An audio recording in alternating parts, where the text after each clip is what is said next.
فاسألوا أهل الذكر إن كنتم لا تعلمون.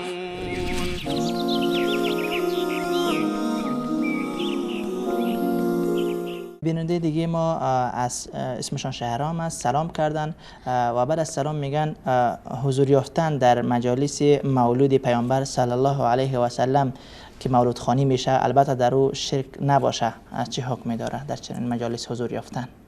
در اصل بدعت ها از کم شروع میشوند و به بیشتر و به مراحل آلودگی های شرکی و خرافات و دیگر اباطیل میرسند.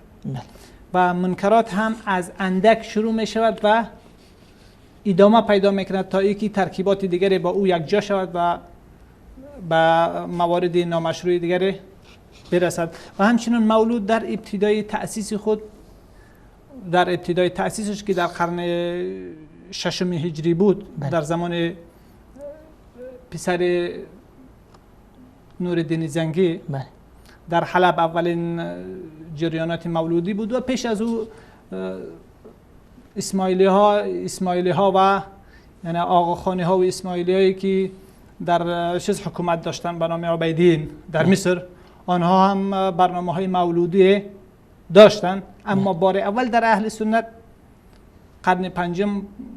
قرن 6 هجری در حلب یعنی بدعت راه اندازی شد و آهسته آهسته در این شرکیات و دیگر چیزها اضافه شد و بدعت کمش بوده باشه یا که بیشش نادرست است و باید از او اجتناب شود.